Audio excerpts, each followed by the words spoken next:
Hi, I'm Megan Han, and my topic is on the current grading systems at schools. So, the current grading system is giving kids letter grades. A meaning that a student excelled, all the way down to F meaning that a student failed. So, grades are supposed to be a reflection of one's academic,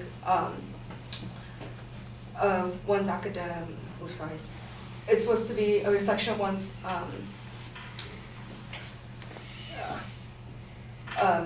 on how they perform at school.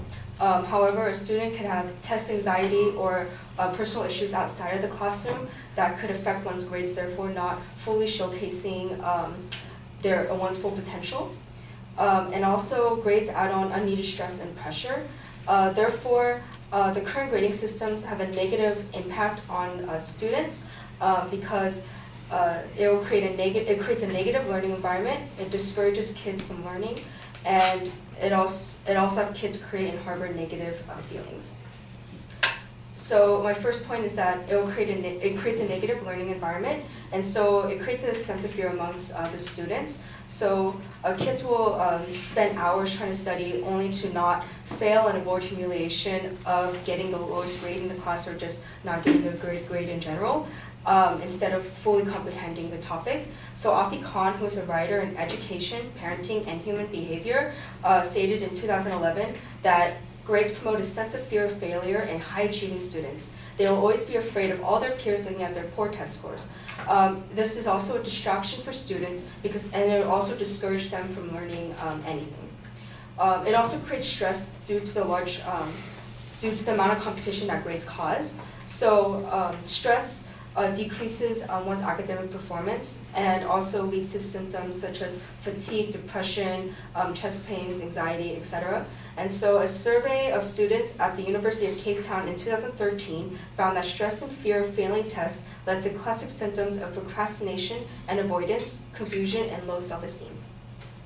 My second point is that it discourages kids from learning and comprehending the topic. So kids tend to try to find an easy way out or try to find shortcuts and focus more on getting an A instead of understanding the lesson. So Kathy Davidson, who is a Duke University English professor, in 2006 stated that, "I can't think of a more meaningless way to evaluate learning than by assigning a grade. It turns learning, which should be a deep pleasure, setting up for a lifetime of curiosity, into a crass competition."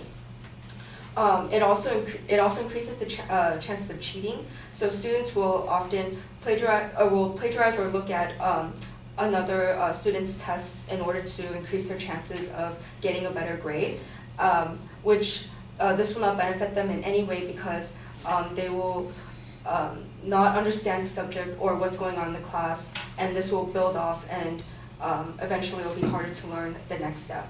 So Denise Clark Pope, a lecturer in the School of Education and the author of Doing School, in 2005 stated that in every class where a test was administered, there was cheating.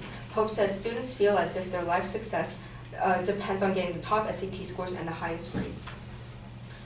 They'll also avoid challenging themselves, so they'll focus more on easy questions because they know they'll be able to get an A on that, or they'll be able to finish it, whereas for the harder problems, they'll tend to just give up on it and just kind of leave it off.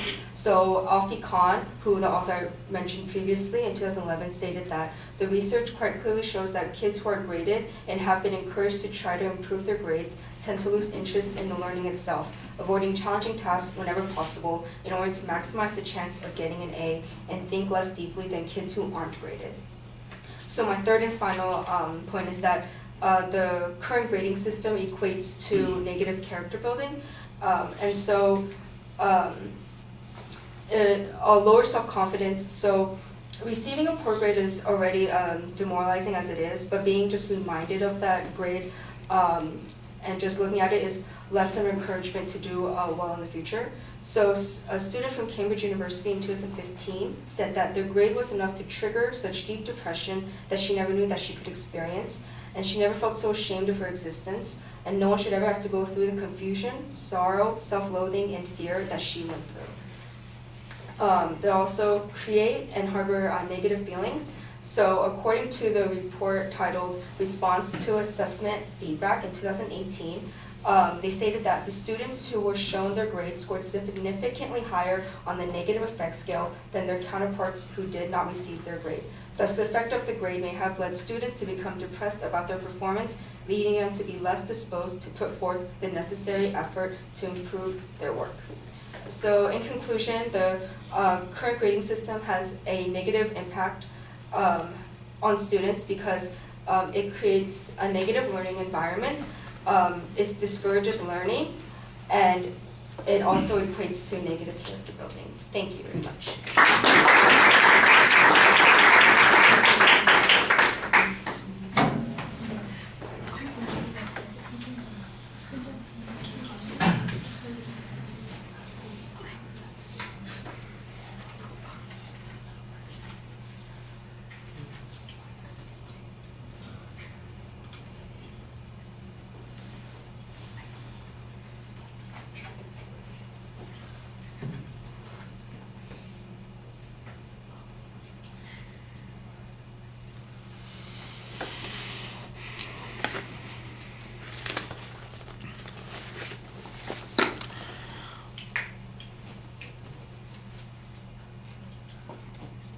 All right, well, I know what the subject area is at the beginning of the speech, but I don't really think I get a very clear statement of what your proposition is. I finally hear it, and it's kind of buried in the speech, so I know I'm listening carefully. By the way, most audiences don't do that, so you need to work a little bit more on bringing that up and focusing on it when you're introducing that material.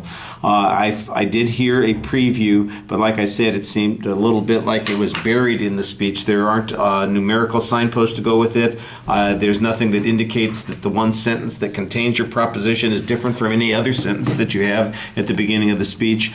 So I think from a language point of view, you need to emphasize that a little bit more.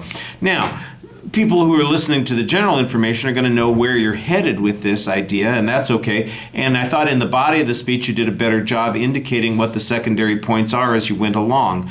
So that was good. Some of the information is a little generic in nature. We got 2 or 3 quotes that are so abstract as to be, not particularly useful, although they express a point of view fairly effectively. There is no statistical data that supports any of this. I think that that's a little bit problematic. There's some general academic research that talks about the effect that it has on students' attitudes about their own accomplishment or their willingness to engage in additional learning. But again, the absence of any quantification on this, I think, is a little bit problematic. I thought you cited sources for the most part pretty effectively. The sources seemed credible for the most part.